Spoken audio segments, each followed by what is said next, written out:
அனைத்து தாய் தமிழர்களுக்கும் அன்பு வணக்கம்.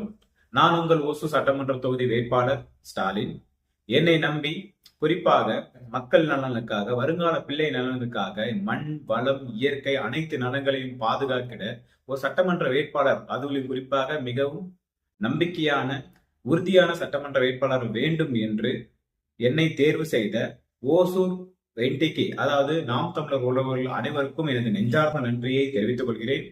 அதே போல நான் எனது உயிருக்கு இணையாக நேசிக்கக்கூடிய எனது அன்பு அண்ணன் செந்தமிழன் சீமான் அவர்களுக்கும் எனது நெஞ்சார்ந்த நன்றியை இக்காணொலி மூலியமாக நான் தெரிவித்துக் கொள்கிறேன்.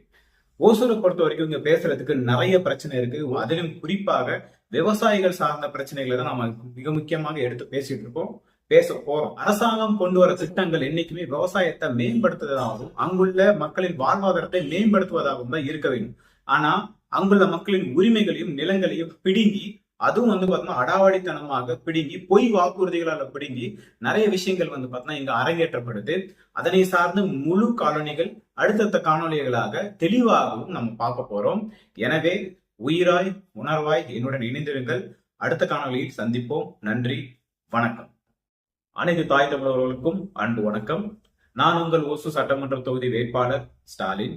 என்னை நம்பி குறிப்பாக மக்கள் நலனுக்காக, வருங்கால பிள்ளை நலனுக்காக, மண் வளம் இயற்கை அனைத்து நலன்களையும் பாதுகாக்கிட ஒரு சட்டமன்ற வேட்பாளர், அதுவும் குறிப்பாக மிகவும் நம்பிக்கையான உறுதியான சட்டமன்ற வேட்பாளர் வேண்டும் என்று என்னை தேர்வு செய்த ஓசூர் என்டிகே, அதாவது நாம் தமிழர் உறவுகள் அனைவருக்கும் எனது நெஞ்சார்ந்த நன்றியை தெரிவித்துக் கொள்கிறேன்.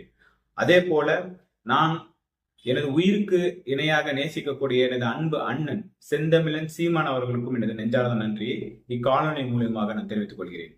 ஓசூரை பொறுத்த வரைக்கும் இங்க பேசுறதுக்கு நிறைய பிரச்சனை இருக்கு. அதிலும் குறிப்பாக விவசாயிகள் சார்ந்த பிரச்சனைகளை தான் நாம மிக முக்கியமாக எடுத்து பேசிட்டு இருக்கோம், பேச போறோம். அரசாங்கம் கொண்டு வர திட்டங்கள் என்னைக்குமே விவசாயத்தை மேம்படுத்துவதாகவும் அங்குள்ள மக்களின் வாழ்வாதாரத்தை மேம்படுத்துவதாகவும் தான் இருக்க வேண்டும்.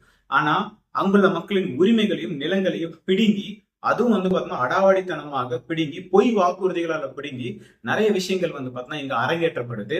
அதனை சார்ந்து முழு காலனிகள் அடுத்தடுத்த காணொலிகளாக தெளிவாகவும் நம்ம பார்க்க போறோம்.